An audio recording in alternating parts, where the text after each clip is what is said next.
Hi everybody, welcome back to another episode of Breed Review. I'm Liam Murphy, and today I'll be reviewing the Bloodhound.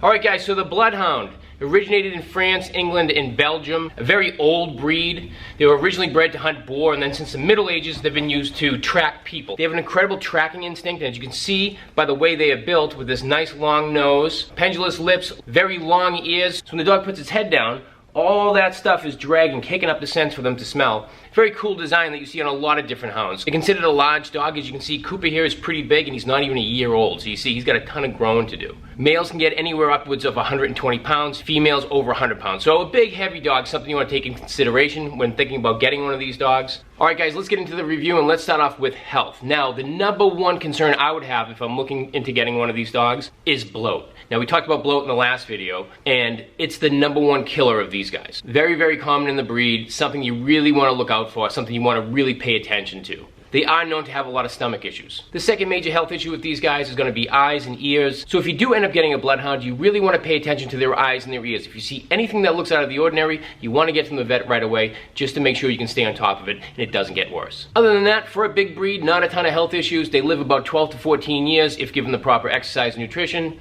So for health with these guys, I'm going to give them a score of 4. Alright, so let's get into temperament. These guys are a gentle giant. Very, very sweet, loving dogs. Great with kids. Excellent with other dogs. Really not a bad aggressive bone in their body. I love these guys. They're very, very nice. Make great family companions. If you're active. If you're not an active family, or if you're not an active person, then you're going to see a lot of issues with these guys. And overall, as my wife would refer to me, as a giant pain in the ass. So, given these guys are going to get a proper amount of exercise, they are very sweet, very loving, not aggressive. Gentle giants, good with kids. Again, be careful with little kids. They are big. They're very, very big. Not the type of dog you want to let your 5-year-old hold the leash with. If it catches a scent, it's off. Unless your kid can fly, then of course go for it, obviously. Who am I to stop you? Other than that, really good with kids, very good with strangers, very good with other dogs. Excellent dog. I'll give these guys for temperament a 5. Okay, let's talk about activity. And I'm going to combine the activity and training together. Okay, it's going to be a little combo, if you will. All right? Because the two go hand in hand. They have a very strong tracking instinct. These are not the type of dogs that you try to walk at heel through the pop. In my opinion, the best way to work these guys, to exercise these guys, get a little bit of a longer leash, give them their space, let them put their nose down. These guys need to go out and track. You're going to be very frustrated if you try to force these guys to walk on heel and mind on leash. They're very difficult to train on leash, but if you do it right, if you use the right activity with them, much like I talked about with the GSPs, if you exercise them the way that they were designed to do it, then you're going to have a lot less problems. They want to put their nose to the ground, they want to hit a trail, they want to find a scent. You know, these guys make a great dog for somebody who likes to go on long walks and will allow the dog to be in front with its nose down following a scent. Maybe you want to take an article of clothing from your house, leave it a couple miles down the trail, have the dog find it. Maybe a box of treats. Maybe you drive down the street a bit, see if the dog can track his way all the way back to the house. Maybe you track your husband down at the bar that he's been sitting at for the last 8 hours, and you walk in and they yell at you that no dogs allowed, and you yell, well, that's my husband sitting over there, now he's embarrassed. So you had things going on that day. He didn't have anything going on that day. He'd been working a ton of hours, not a big deal. I just work a ton of hours and just do what I can to provide for this family. Want to take a few hours at the bar with my friends, but no, we got to get a Bloodhound, and the dog did a good, basically what I'm saying is the dog did a really good job. It's all going to be fine.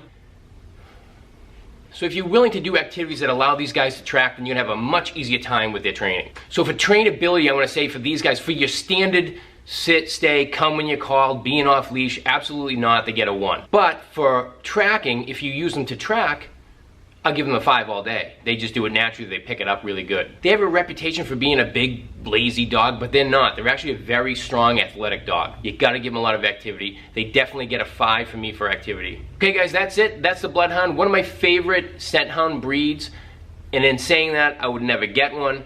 That's just me. My life doesn't work well with scent hounds. I've owned them before. They're just not a good fit for me, and that's okay. That's just my preference, but I do love them a lot. I love to work with them. But for the right person, a very great family companion. A lot of pros to this dog if you're an active person, if you're somebody who likes to go on long treks through the woods, letting the dog follow their nose. This is a great dog for you. If you're into that sort of thing, great. It'll make a great dog for you. Excellent with kids. Again, makes a great family companion. Really good with other dogs. A lot of pros to these guys.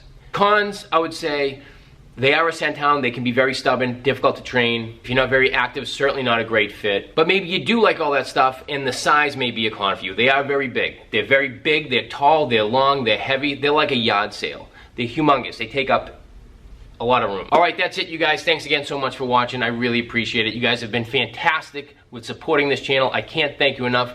Really great stuff in the comments section, you guys. Keep it up. I'm thrilled to see the growth of the channel. Keep sharing away. I really appreciate it. If you're not a subscriber, please subscribe to the channel. We'd love to have you on. All right, so that's it. Looking forward to doing the next one. I'm not sure what it's going to be yet, but I hope to see you guys there. All right, enjoy the rest of your day, guys. Thanks so much. Bye now.